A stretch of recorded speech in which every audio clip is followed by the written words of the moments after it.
Merci de regarder Canal 7. Bienvenue à votre débat politique décryptage cas par cas. Le repli identitaire en période électorale, c'est le thème de ce numéro. Et pour le décrypter, Christelle Donald Abessolo, enseignant à l'École normale supérieure, philosophe et politologue, que nous retrouverons dans la deuxième partie du débat. Et le premier invité de cette émission que nous retrouvons tout de suite, c'est dans l'entretien.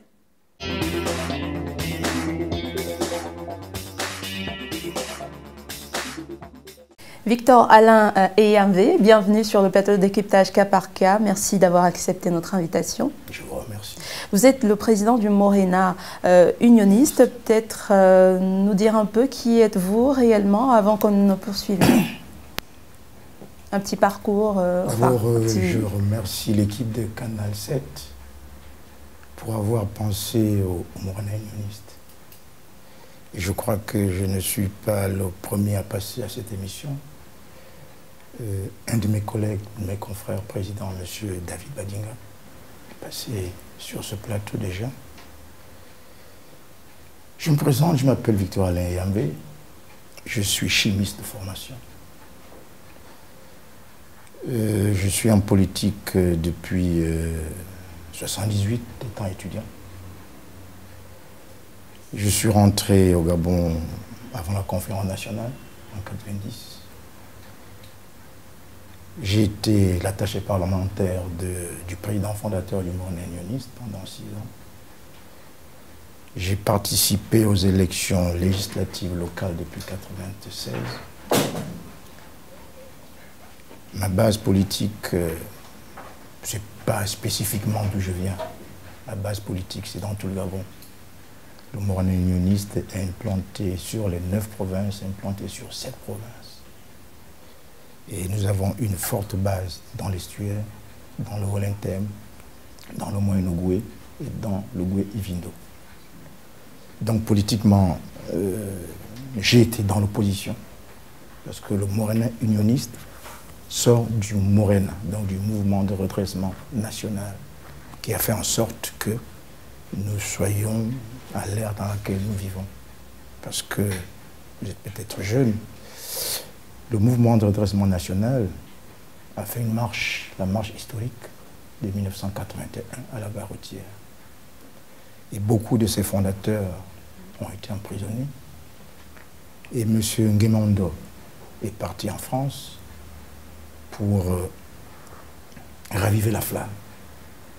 Et il nous appelait d'abord le Morena de Paris, qui est ensuite devenu Morena unioniste. Qui est donc un parti de l'opposition. Voilà, qui est parti de l'opposition. Et après, nous avons intégré la majorité en 90. Donc, le Morena unioniste est parmi les 5 partis qui ont créé la mouvance présidentielle sous Omar Bongo. D'accord. Justement, en parlant de ces... On appelait ça va-et-vient, c'est quoi finalement l'identité de votre parti? Un coup dans la majorité, un coup dans l'opposition. Où est-ce qu'on vous situe finalement? Non, je ne pense pas que ce soit un va-et-vient. Les pères fondateurs du Morena ont écrit un livre blanc qui instaurait d'abord le multipartisme, ce qui a été fait.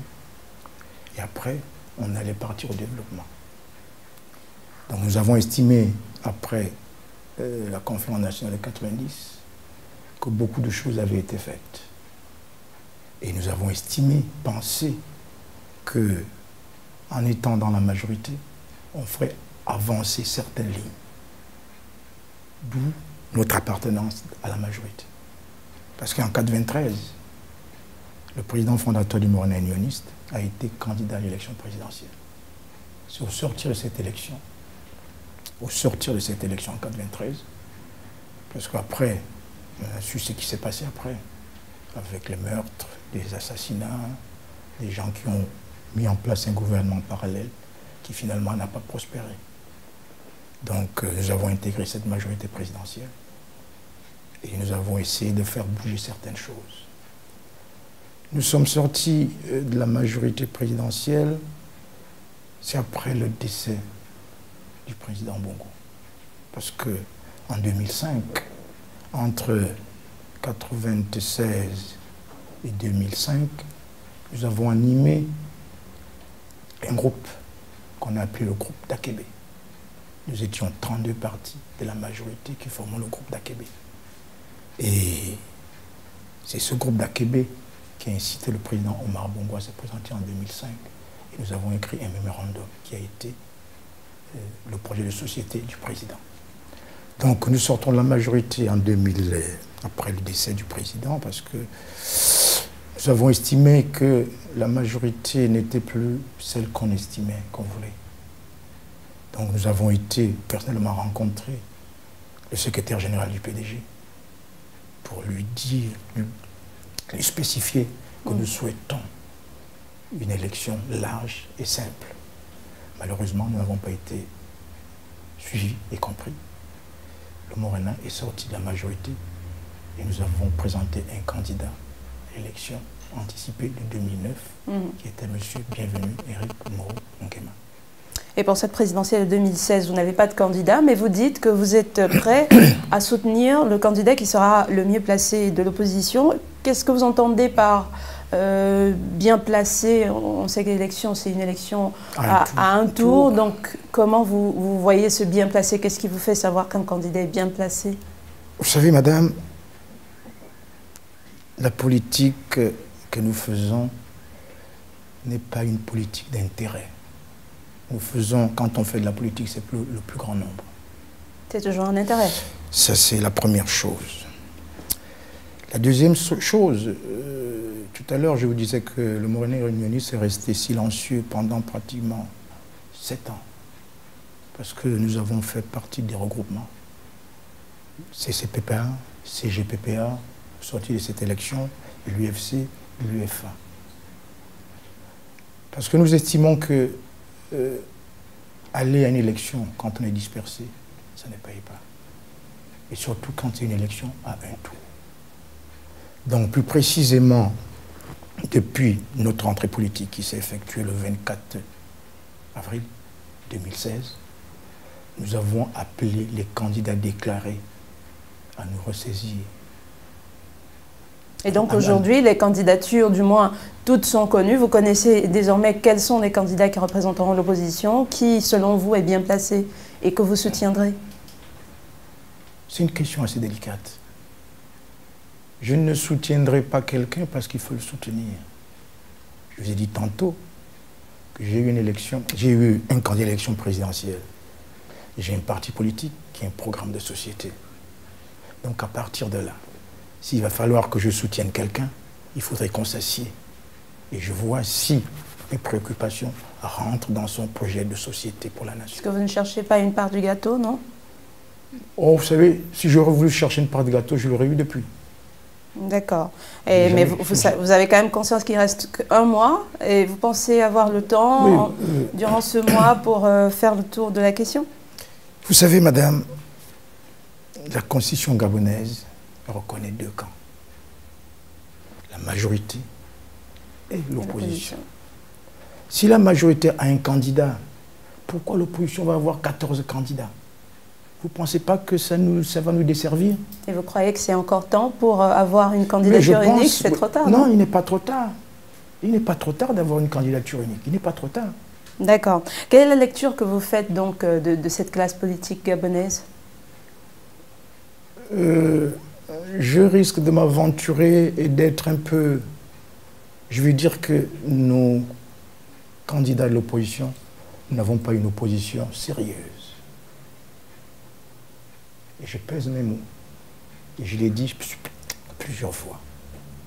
Parce que pendant 7 ans, nous savions que nous avions une élection en 2016, mais l'opposition ne s'est pas assise pour faire une offre à la population. C'est une lutte d'ego. Chacun ne veut pas rester derrière l'autre. Bien heureusement, ce qui me réjouit, c'est qu'en ce moment, ils essaient un peu de coller. Et j'ai bon espoir que, au lieu d'avoir 14 candidats, nous risquons d'avoir peut-être 2 dans l'opposition. Alors, permettez-nous d'en douter. Qu'est-ce qui, selon vous, explique le repli identitaire qui est parfois constaté pendant les périodes électorales? Ce repli identitaire, le Morena l'a toujours combattu. Parce que les pères fondateurs du mouvement de redressement national arrivaient de tous les coins du Gabon. Ils étaient 5. Il y avait les gens de Langounier, il y avait les gens du Olinté, il y avait les gens de Logoué-Vindo, il y avait les gens de Logoué-Lolo. Donc, c'est pour vous prouver à suffisance que le mouvement que je dirige en ce moment, parce que je suis président après la mort du président fondateur, donc depuis 2001, j'ai été élu lors d'un congrès. Nous nous sommes toujours insurgés, au Morena unioniste, de ce repli identitaire. Malheureusement, cette idée a germé avant 90. Et comment vous expliquez cela, peut-être rapidement, avant qu'on se... Expliquer ça, ça ne peut pas s'expliquer facilement. Il y a certains qui trouvent leurs intérêts, d'autres qui veulent se faire bien voir par rapport à là où ils se situent. Tantôt, je vous disais en off que, le Gabon, c'est 9 provinces. Je me sens bien dans l'Olinté, comme je me sens bien dans l'Angouni, comme je me sens bien dans le Goué maritime, le Moyen-Ogoué, le Haut-Ogoué, parce que c'est le Gabon. Si nous souhaitons bâtir un État souverain, les Gabonais doivent se sentir partout chez eux. D'accord. Donc on ne doit pas stigmatiser, parce que je suis du Wellington, j'ai un candidat, je dois aller voter là-bas. Je vais vous raconter une petite anecdote. En quelques secondes. En quelques secondes. J'ai été candidat à la députation dans l'Estuaire, dans le 3e arrondissement, où nous nous sommes retrouvés à 3. Mais malheureusement, lors des publications des résultats, Madame la Présidente de la Cour constitutionnelle avait dit que je n'avais pas participé au vote. J'ai eu ma carte d'électeur.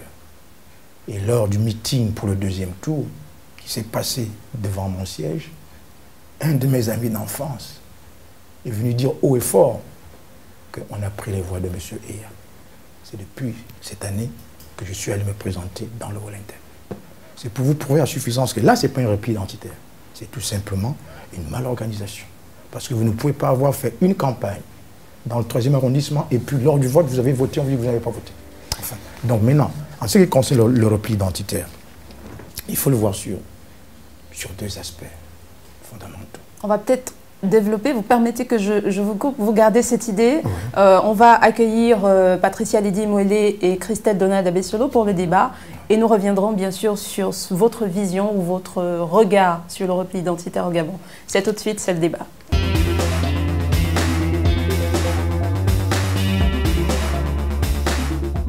Le débat, c'est également avec vous qui nous regardez à travers notre page Facebook, la page de l'émission Décryptage cas par cas et les 2 numéros qui s'affichent au bas de vos écrans. La réponse par oui ou par non à la question posée et celle de ce numéro, c'est pensez-vous que le repli identitaire en période électorale soit de nature à fragiliser l'unité nationale et la démocratie du Gabon? C'est la question posée à vos claviers. Patricia Lydie Mouélé, bienvenue. Heureuse de vous retrouver. Bonsoir Blanche. Ça a été la mission? Très bien, merci. Le tour du Gabon, si on peut le dire. En effet, la tour des Républicains du président, il faut le préciser pour nos téléspectateurs. Et Christelle Donald-Abessolo, heureuse de vous retrouver également. Bonsoir. On ne compte plus le nombre de fois que vous venez sur les plateaux des décryptages cas par cas. Plaisir également de vous recevoir. Vous avez suivi l'entretien avec Victor Alain Eyarvé. Il parle d'un repli identitaire. Il le voit plus sous une forme de déplacement humain. Est-ce que vous êtes d'accord avec cette vision du repli identitaire? C'est une des visions. C'est une des visions. Il faut peut-être commencer par bien fixer ce qu'on attend par repli identitaire. Alors, par repli identitaire, il faut dire que c'est le fait pour une communauté de s'enfermer dans ses certitudes. C'est un sentiment qui est propre aux premières sociétés. Sentiment de peur, parce que on a toujours peur de ce que peut représenter l'autre. Et du coup, on estime, à tort ou à raison, mais on estime de manière subjective qu'on est forcément supérieur aux autres. Et dans le cadre de la thématique qui nous intéresse aujourd'hui, le problème ici, c'est le déplacement justement de ce sentiment de peur des premières sociétés vers une société organisée qui est la société politique, où on devrait trouver je voudrais utiliser une expression d'un consortium de partis politiques, une dynamique plurielle, capable de penser, de converger vers un même but. Non plus seulement dans le sens de qui est le meilleur, mais dans le sens de comment organiser au mieux notre société. Donc, arriver à une élection et de voir que les gens s'orientent plutôt naturellement, par peur sans doute de l'autre, vers la personne qu'ils connaissent le mieux, parce que, étant de leur ethnie, de leur religion ou de leur culture, ça, c'est un problème en politique, mais un problème qui est sans doute entretenu par les hommes politiques, puisque nous savons au Gabon qu'il n'y a qu'à voir au niveau des conseils des ministres, la valse des nominations dans les cabinets ministériels. Vous remarquerez qu'à chaque fois, dans la valse de nomination, vous aurez des gens d'une même ethnie qui vont dans le cabinet ministériel du ministre en poste dans tel ou tel... Et même des fois des tribus ou des ethnies qui réclament ou qui se réclament propriétaires de certains... Mais c'est justement parce qu'au départ, il y a une mauvaise organisation de la chose politique, parce qu'on continue de faire de la politique à grande échelle, à l'échelle nationale, à l'échelle d'une société ouverte, de ce qu'on appelle une société ouverte, par opposition aux sociétés closes, aux premières sociétés dont je parlais tout à l'heure. On continue d'en faire comme s'il s'agissait d'une gestion de village. Donc, parce qu'on a justement cette gestion matrimoniale de la chose politique, donc on se retrouve justement à reproduire les tares des premières sociétés. Est-ce que vous pensez qu'on peut justement changer cet état de fait ? Surtout s'agissant des hommes politiques. Mais on peut le changer, mais ce qu'il faut changer, c'est la structure globale de la société. Je vous prendrai quelques exemples. Un exemple qui me vient à l'esprit, c'est la question de la députation. Alors, on nous dit que le député, qu'est-ce que c'est? C'est un représentant du peuple. Et la constitution gabonaise est claire là-dessus. Tout mandat impératif est nul. Qu'est-ce que ça veut dire? Ça veut dire qu'aucun député n'est élu pour aller représenter en propre une petite communauté. Non, ce n'est pas ça. Le député est élu, est envoyé à l'Assemblée nationale pour penser les lois du pays. Donc il faut que ce soit des gens qui aient quelque chose à proposer. Il en faut dans tous les domaines, justement pour avoir des lois les plus justes qui soient. Donc, si vous avez donc d'un côté la nécessité d'avoir des députés qui soient des députés nationaux, donc qui votent des lois pour la nation, et que de l'autre côté, leur mode d'élection se cale sur les territoires et sur les ethnies, à ce moment-là, vous avez nécessairement la conséquence, c'est que tous les députés, parce qu'ils veulent entretenir leur base électorale, tous les députés vont faire du clientélisme.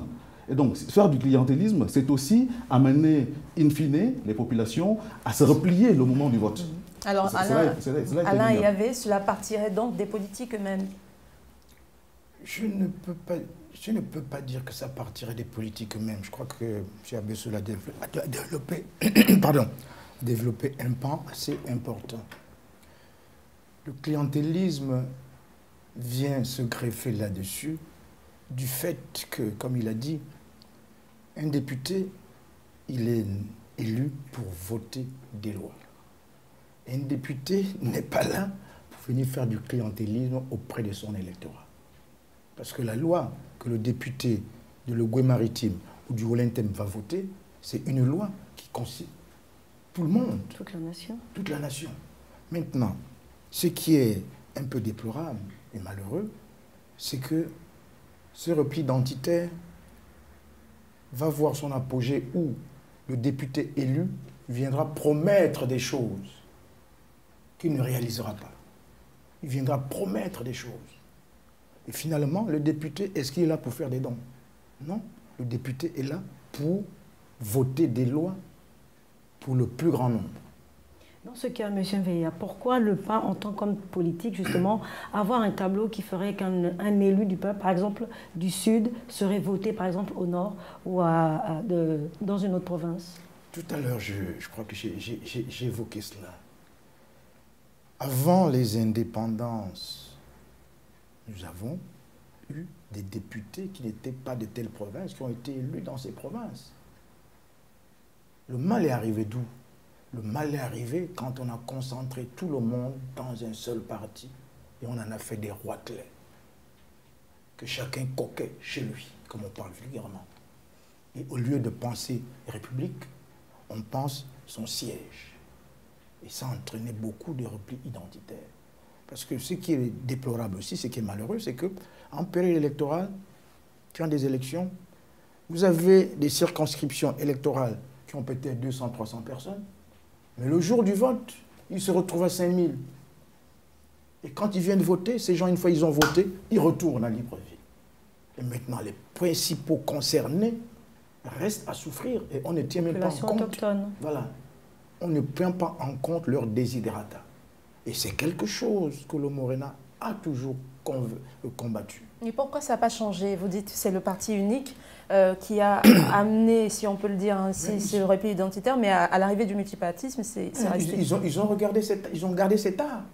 Oui, mais en tant qu'homme politique également, vous pouvez contribuer à sensibiliser votre base notamment, pourquoi pas toute la population. Vous savez, quand une population a vécu pendant 50 ans, c'est dur de le dire, pendant 50 ans, sur une façon de voir, il est très difficile de leur chasser.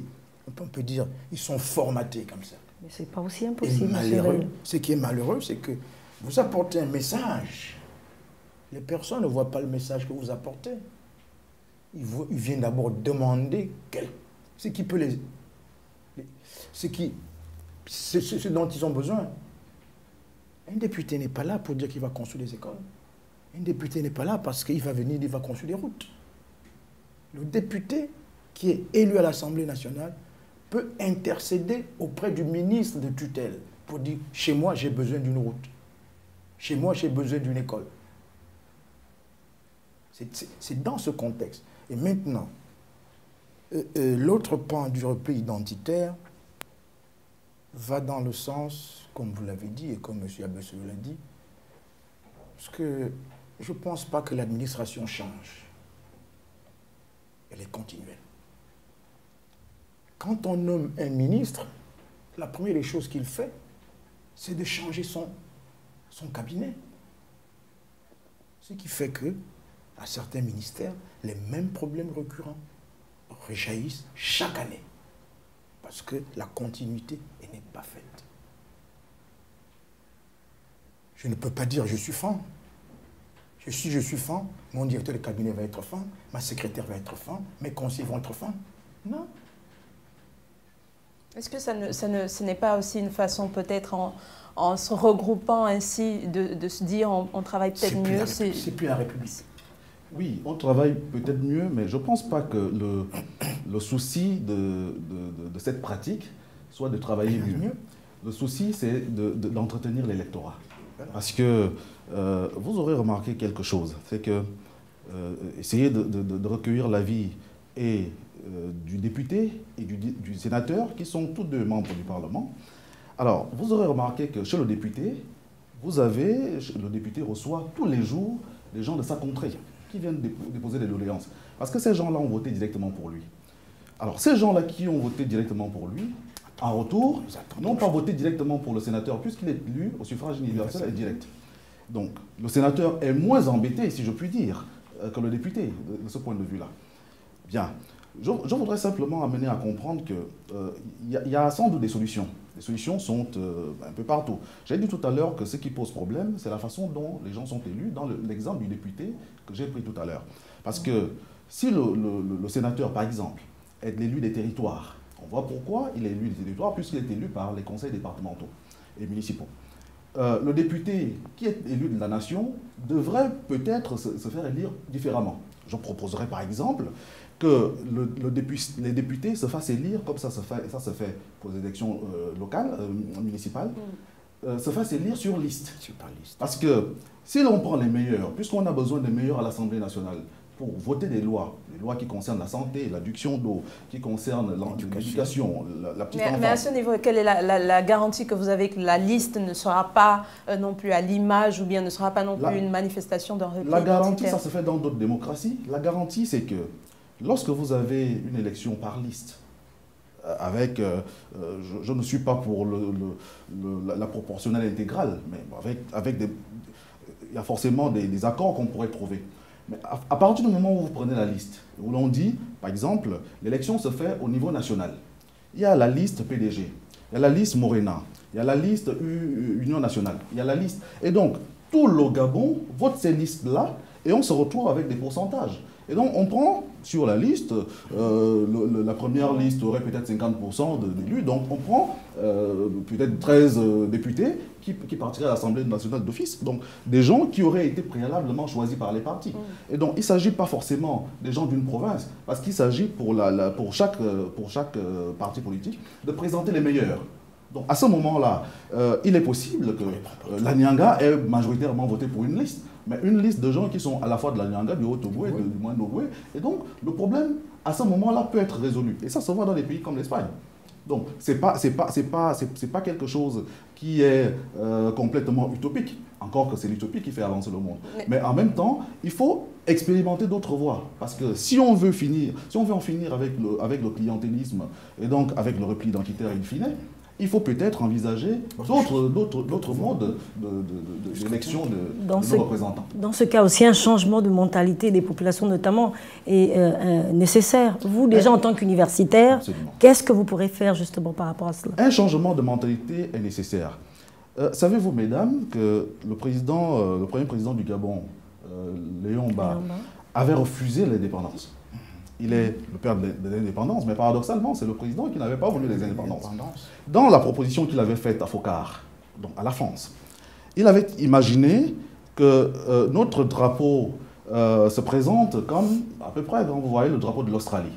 C'est-à-dire le drapeau de l'Australie avec, en haut à gauche, le drapeau de la mère patrie, la Grande-Bretagne.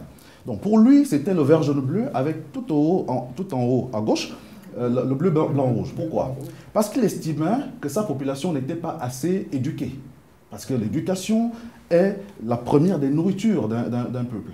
Donc, il estimait que la population n'était pas suffisamment éduquée et donc formée pour s'occuper des choses aussi sérieuses que la politique. Parce que la politique est quelque chose de sérieux. Donc, pour parler précisément de ce sérieux de la politique, on aura remarqué que, vous faites cet exemple, on peut tous faire ce constat dans la société.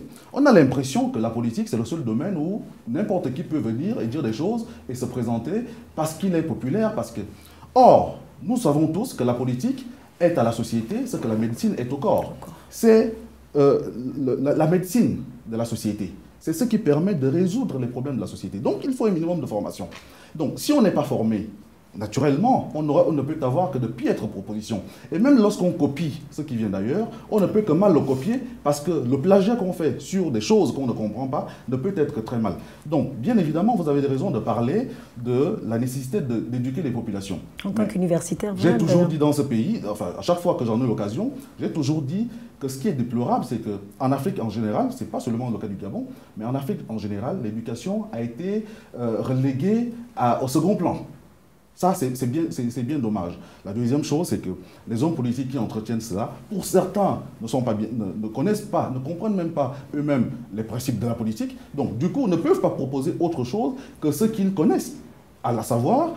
Donc vous revenez peut-être à ce que je disais tout à l'heure, que ce sont les politiques eux-mêmes qui seraient quelque part à l'origine de cela. Les politiques seraient à l'origine de cela. C'est les politiques qui devraient permettre justement d'éduquer les populations. Or, s'ils n'ont eux-mêmes rien à proposer, il est assez impossible de penser qu'ils vont comment dire, faire pencher la balance en termes d'éducation de mon côté. Alors, Alain Veilla, est-ce qu'aujourd'hui on pourra... Oui, vous vouliez réagir peut-être? Oui, je voulais réagir sur ce qu'a dit M. Abesselo. C'est vrai, il a dit quelque chose de fondamental, et ce que beaucoup de populations, l'éducation n'est pas faite. C'est le président Léon Mba, il n'était pas pour l'indépendance. Le président Léon Mba voulait que le Gabon soit comme un territoire d'outre-mer, parce qu'il n'avait pas encore assez de cadres formés. Donc c'était un peu pour appuyer son idée. L'autre pan du problème, comme l'a dit aussi le professeur, c'est que l'éducation, elle n'est pas faite. Le politique est là pour éduquer. Mais malheureusement, comme je l'ai dit tantôt, nous sommes restés, le pays est resté englué dans un seul parti unique qui n'a pas fait de formation. Aujourd'hui, c'est malheureux de le dire. Mais le Morena Yunus, qu'est-ce qu'il a fait, ce parti? Est-ce qu'il a contribué justement à aussi éduquer ces populations? Oui. Vous savez, quand j'ai pris le parti, j'ai été le seul parti qui a investi des jeunes de 18 ans aux élections. Et qui aujourd'hui, ces jeunes personnes sont toujours avec moi, ils ont 14 ans. Si aujourd'hui je ne suis pas sur ce plateau, ce jeune peut venir valablement défendre les positions du Morena. C'est pour dire que dernièrement, nous avons tenu des rencontres citoyennes. Nous avons reçu 1000 personnes, toutes catégories, pour leur faire comprendre le fonctionnement des institutions. Nous avons des syndicalistes, des ONG, des hommes politiques, des partis politiques. Mais la population avait soif d'information, soif de savoir, de connaître comment fonctionne. Parce qu'il y a beaucoup qui ne savent pas comment fonctionnent leurs institutions. Bien heureusement, nous avons des personnalités comme M. Abosolo, qui un temps soit peu, quand il rencontre des jeunes, leur fait comprendre comment ça fonctionne. Aujourd'hui, moi, je loue votre émission. Je la loue. Si c'est vraiment pour décrypter des sujets aussi importants que l'éducation, il faut la continuer. D'accord, merci. Alors, est-ce que ce repli identitaire aujourd'hui pourrait être dissocié d'une élection présidentielle? Je ne pense pas. Je ne pense pas. À moins que je me trompe. À moins que je me trompe. L'élection présidentielle, elle a quelque chose d'unique, c'est que c'est l'élection du président. On va élire une personne. Chez nous, c'est 7 ans. Bien qu'on trouve que 7 ans, c'est trop, mais on a maintenu 7 ans. Mais cette personne qui va être élue à la tête de ce pays pendant 7 ans amène une offre. Amène une offre pour le développement de ces populations.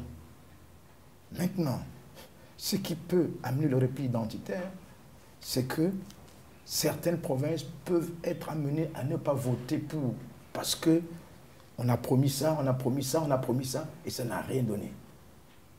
Et ce repli identitaire va se vérifier dans le vote. On va sanctionner, comme on dit. Bon, maintenant, pour remédier à ça, pour remédier à cet état de choses, les promesses non tenues ne sont pas bonnes. Dites que vous pouvez faire ça et vous allez le faire. Ne dites pas qu'on va faire telle chose et ces choses ne sont pas faites. Parce qu'il est déplorable qu'un pays comme le nôtre, qui a pratiquement plus de 50 ans d'indépendance, quand vous faites le Gabon profond, vous avez des larmes aux yeux. Vous avez des larmes aux yeux. Mais, et pourtant, les dirigeants ont peut-être fait 5, 6, 7 fois le tour du monde. Et comme l'a dit le professeur Abosolo, on copie mal. On ne sait pas faire du copier-coller. D'accord. Monsieur Abosolo, pour revenir donc à ce repli identitaire, certains pensent que l'ethnie représente un critère systématique pour le choix du président ou d'un gouvernement. Et c'est bien dommage. C'est bien dommage. Pour revenir à la question précédente, vous vous demandez si, pour la prochaine élection, le repli identitaire peut être dissocié justement de cette élection. Non, parce que nous sommes formatés de sorte que nous sommes heureux lorsque un des nôtres, le fils du village, est élu président de la République. Donc on s'est dit, même si au fond il ne fait rien pour nous, mais le simple fait que le fils du village soit Premier ministre, ou soit député, donc quant à faire, il faut que ce soit lui qui reste, parce qu'au moins c'est quelqu'un de chez nous. C'est quand même une province, donc vous pensez que ça va être jouable dans ce sens-là? Ça peut être jouable dans ce sens-là, mais j'ai dit tout à l'heure, quand j'ai défini le repli identitaire, qu'il n'y avait pas que le critère ethnique qui soit en compte. Il y a d'autres critères. J'ai parlé de la religion, j'ai parlé de la culture. Mais on peut parler d'autres choses. On peut parler, par exemple, du parti. Je vote dans le cadre de la démocratie des partis, je vote pour le candidat de mon parti, même s'il ne présente pas le meilleur programme. C'est un peu ça le rôle d'un parti politique. Mais c'est une forme de repli identitaire. Vous ne pensez pas aussi que ça crée une certaine animosité entre les communautés, justement? Mais ça ne peut que créer. Là encore, il y a des choses que des politiques disent. Parfois, ça amuse. Parce qu'on a l'impression qu'ils ne mesurent pas la force des propos qu'ils ont tenus. Lorsque vous dites à des populations, dans un pays comme le Gabon, je ne voudrais pas stigmatiser un parti, mais on l'a souvent entendu, et ça passe souvent comme ça. Lorsque vous dites que le PDG a deux jambes, le Haut-Ogoué et le Goué-Lolo, c'est une forme de stigmatisation, par exemple. Mais ça passe comme ça parce qu'on se dit, on sait pourquoi on le dit. Est-ce que ça n'engage pas un peu les personnes qui le disent? Mais justement, ça engage. Mais ce qui est mauvais, c'est de dire que, puisque nous avons deux jambes, ça veut dire que, parce que c'est généralement comme ça que les hommes politiques présentent la chose. Mais s'agissant du PDG, est-ce que ce n'est pas parce que le PDG est né justement dans cette province du ça veut dire cela. Ça veut dire cela. Mais écoutez bien le discours. Le discours, c'est lequel? C'est de dire, lorsque je suis en campagne électorale, parce qu'au lieu de présenter mon offre politique, je dis à mes populations, écoutez, je suis là, candidat du PDG, et je vous dis, le PDG est né dans cette province. En fait, cette province-là est la matrice du... Ces deux provinces sont la matrice du PDG. Ce sont les deux pieds du PDG, et la population applaudit. Or, ce que vous faites là en tant qu'homme politique, vous êtes simplement en train de reproduire une pensée qui est la pensée du peuple. Alors que votre rôle, c'est précisément comme chez les philosophes, quand vous voyez l'allégorie de la caverne, hein, celui-là qui redescend pour venir éduquer. Parce que le rôle de l'homme politique, c'est de venir éduquer. Parce que vous ne pouvez pas éviter le repli identitaire si vous dites à des gens que dans votre façon de voter, vous devez savoir que, par exemple, Morina est unioniste, parce que Adrien Guémondo était du Walentem. Donc, majoritairement, commencez par voter Morina et unioniste, parce que charité bien ordonnée commence par soi-même. L'autre parti a été créé au Haut-Ogoué et au Goué-Lolo. Donc, commencez par voter ici avant d'aller choisir ailleurs. L'autre dira, je suis du CDJ, commencez par me voter chez les Mienais avant d'aller chercher ailleurs. Non, il ne s'agit pas de ça. Et si vous raisonnez comme ça, vous ne pouvez pas chasser le repli identitaire. Ce que je dis, c'est qu'au fond, il faudrait revoir notre façon de penser la politique. Si nous pensons la politique à partir de nos communautés, eh bien, nous encourageons le repli identitaire. Mais si nous pensons la politique comme simplement le vivre ensemble, en se dire, nous sommes une communauté, et l'histoire a fait en sorte que nous nous retrouvions dans un territoire, sur un territoire délimité tel qu'il est aujourd'hui, mais nous n'avons rien fait pour mériter d'avoir ce territoire-là.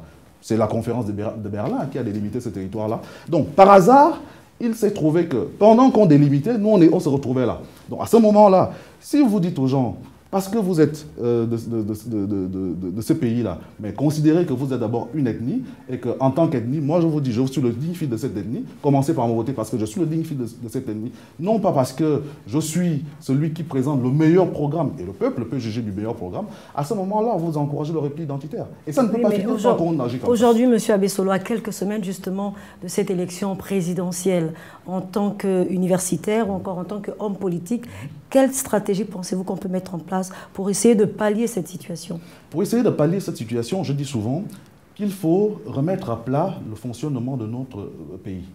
À plat. Je parlais des élections législatives tout à l'heure. Les 14 élections présidentielles. Est-ce que vous pensez que ça soit possible maintenant? Les 14 candidats au présidentiel me suivent, sans doute.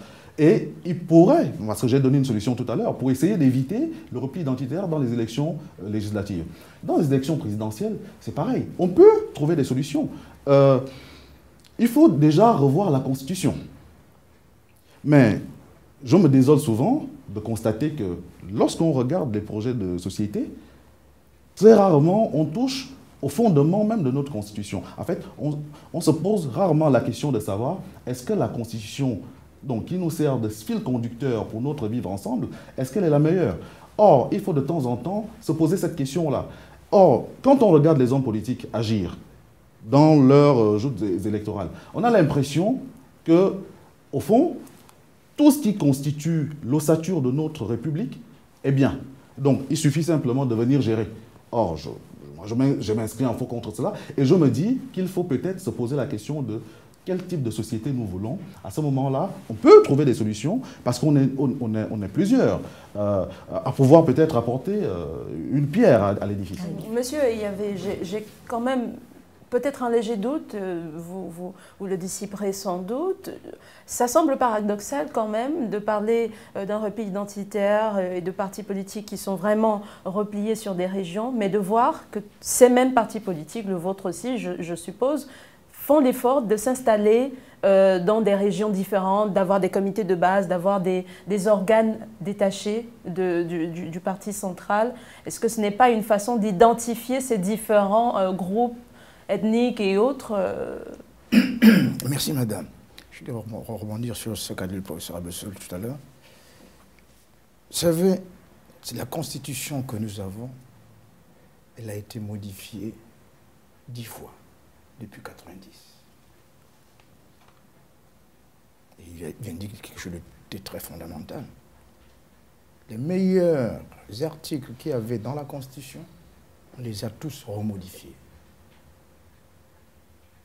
Pour faire plaisir à qui? Pour faire plaisir aux dirigeants. Ça, c'est ça d'une. L'autre volet, parce que la Constitution de 90, donc du 3 janvier 91, elle était, je ne vais pas dire qu'elle était la meilleure, non, mais elle prenait en compte tous les pans de la société. On a commencé par faire des coupes, tout simplement pour la tailler aux normes d'un certain parti. Excusez-moi de vous le dire, aux normes d'un certain parti. Et ce qui a poussé les frustrations des uns et des autres. Aujourd'hui, vous l'avez dit, je suis un parti implanté sur 7 provinces. Pourquoi les deux autres provinces, je n'ai pas pu accéder? Parce que quand j'ai voulu y aller, les routes étaient barrées. Donc c'est pour ça que je n'ai pas pu aller dans ces 2 provinces. Mais dans les 7 autres provinces, je suis implanté. Un exemple. Quand par exemple je vais dans l'Angounier, je n'amène pas les gars de l'Angounier. J'amène les gars du Nord pour qu'ils aillent voir. Maintenant, quand je vais dans le Nord, j'amène les gars de la Nyanga et de l'Angounier pour qu'ils aillent voir les réalités. Donc je ne peux pas aller faire de la politique dans l'Angounier avec les gars de l'Angounier. Parce qu'ils savent ce qui se passe. Mais il faut que je prenne les gens, par exemple du Moyen-Ogoué, du Olintin, pour qu'ils aillent voir comment les autres vivent, la différence, qu'il n'y a pas de différence. Tout à l'heure, je vous ai dit, quand vous faites le Gabon, moi j'ai fait 10 fois le tour du Gabon. Et il y a des coins, quand vous arrivez, vous avez des larmes aux yeux. Vous vous dites, mais attends, ces gens-là, ils ont fait quoi? Mais malheureusement, quand vous arrivez, vous trouvez des affiches, un PDG. Donc c'est pour dire que, j'ai l'habitude de dire, c'est que le peuple gabonais est comme amnésique. Ou bien ils ont le syndrome de Stockholm. Plus quelqu'un te fait du mal, plus tu l'adores. Est-ce que vous pensez que ce repli identitaire est propre seulement au Gabon ou encore en Afrique? Est-ce que ce n'est que le Gabon qui vit justement cette situation de repli identitaire? Disons que nous la vivons parce que nous sommes sur place. Il se peut qu'ailleurs, dans aussi, pays africains, il y a aussi dans les autres pays africains, il y a ces replis identitaires. Il n'est peut-être pas trop accru comme chez nous. Parce que chez nous, c'est flagrant. C'est flagrant. À la moindre manifestation, vous allez voir sur la route des bus qui circulent, on amène les gens. Et il y a certains, il y a des morts. Pourquoi vous dites que c'est très accentué au Gabon? Pourquoi le Gabon est atypique? Pourquoi? Je ne veux pas dire que le Gabon est atypique. Tout à l'heure, quand j'ai commencé mon propos, j'ai dit que nous n'avons pas encore un État-nation. Nous avons peut-être un État avec des institutions, mais nous n'avons pas un État où l'homme du Sud va s'enquérir de la situation de l'homme du Nord, l'homme de l'Est, celle de l'Ouest, le Sud. Non, on voit que soit. Et ça accentue ce repli identitaire qui fait en sorte que les dirigeants qu'on a mis à la tête du pays ou bien de certains ministères, de certaines institutions, on voit d'abord leur appartenance ethnique. Ils ne voient pas, le professeur Abossolo l'a dit, un député, il représente le peuple, que ce soit le peuple de Langounier, de la Nyanga, parce que les lois que le député vote, ces lois prennent en compte les désidératas de tout le monde. Ils ne prennent pas en compte rien que sa circonscription électorale. Et maintenant, pour que ce repli identitaire, on le chasse, je ne veux pas dire chasser, pour qu'il sorte un peu de la vision des hommes politiques. Les hommes politiques se devaient, comme il a dit, les hommes politiques se devaient, si je suis du Volontaire, je dois aller parler aux gens langouniers. Donc, chaque homme politique devait le faire. Mais malheureusement, il y a très peu qui le font. Très, très peu. Mais il n'est pas trop tard. Non, moi je fais de l'éducation. Oui, bien sûr. Je fais de l'éducation politique aux jeunes. Bon, pour moi, je suis satisfait du travail que j'ai mené depuis 14 ans que je suis à la tête de ce parti. C'est les jeunes que j'ai pris à 18 ans, qui aujourd'hui ont 22, 23, 32 ans, bon, qui se sont épanouis en politique, c'est une satisfaction. Je voudrais rebondir sur la question et ajouter quelque chose à ce que vient de dire le président. La politique, c'est l'art de gérer au mieux les affaires de la société. Je dis l'art de gérer au mieux les affaires de la société. Alors, elle nous invite à nous poser la question du comment gérer au mieux les affaires de la société. Le problème, le grand problème, et c'est pour ça que tout à l'heure, je disais qu'on a l'impression que, souvent en Afrique, puisque nous sommes d'accord pour dire que le problème n'est pas spécifique au Gabon, il est africain, on a l'impression que c'est peut-être parce que les Africains ne sentent pas le besoin de se former à la politique. Peut-être des premières générations, mais en tout cas, il faudrait que ça change, de se former à la politique. Donc, c'est donc la question du comment gérer au mieux les affaires de la société. Et à ce moment-là, lorsque vous posez cette question-là, et que vous laissez de côté l'autre question, mais qui fait le lit de toutes les dérives qu'on constate, l'autre question c'est qui doit gérer les affaires de la société. Dans un pays où vous avez plusieurs ethnies, si vous vous posez la question du qui doit gérer les affaires de la société, chaque ethnie va vous dire je suis la meilleure ethnie. C'est comme la question des langues nationales. Chaque fois que dans ce pays, on s'est posé la question de « il nous faut nos langues », parce qu'on est bien d'accord pour dire que d'un côté, on ne peut pas vouloir défendre nos cultures, et de l'autre côté, ne pas préserver nos langues. Chaque fois qu'on se pose la question, on se pose la très mauvaise question en disant « quelle est la meilleure langue ?» Et donc, chacun va dire « nous sommes l'ethnie majoritaire, c'est nous ». Les autres vont dire « non, notre langue est plus facile à retenir, donc c'est nous ». Et l'autre va dire « moi je suis au pouvoir, donc c'est ma langue. Je suis le ministre de la Culture, ça doit être ma langue ». Bon, vous comprenez que là, vous posez une mauvaise question. Enfin, vous répondez très mal à une mauvaise question parce que justement, la question est mauvaise et que personne ne voit la nécessité de la changer. Donc, la question ici n'est pas la question du qui doit gouverner. La question n'est pas la question du qui doit gérer. La question est comment gérer ensemble au mieux les affaires de la société. Donc lorsque vous vous posez cette question-là, vous commencez par l'éducation. Vous commencez par l'éducation et vous commencez par considérer que tous ceux qui sont autour de vous sont vos alter ego. Donc vous co-construisez l'avenir du pays et il ne s'agit pas là pour un individu de dire c'est moi qui fais tout seul, ou bien que je suis le meilleur pour faire. Peut-être pour compléter vos propos, cette pensée, le repli identitaire n'est qu'un géant au pied d'argile, c'est la conséquence directe de l'absence de culture démocratique. C'est la conséquence directe de l'absence de culture démocratique. C'est la conséquence directe de l'absence de culture, simplement. L'absence de culture. Parce que, comme je l'ai dit tout à l'heure, on a l'impression qu'il faut partir d'une base. Donc, en partant d'une base, c'est toujours l'idée de charité bien ordonnée commence par soi-même. Donc, si je me présente à une élection, je commence par interpeller ma base, ma famille, mon clan, mon ethnie. À ce moment-là, à partir de ma base, je peux toucher. Et donc, lorsque je viens aux affaires, il est normal aussi que ceux qui m'ont soutenu viennent réclamer... Le remerciement commence par là. Voilà. Patricia, alors, M. Abossolo, aujourd'hui, on ne le nie pas, on le déclare, c'est formel, c'est réel. Le repli identitaire est bien réel, soit dans nos ministères, au sein des directions générales.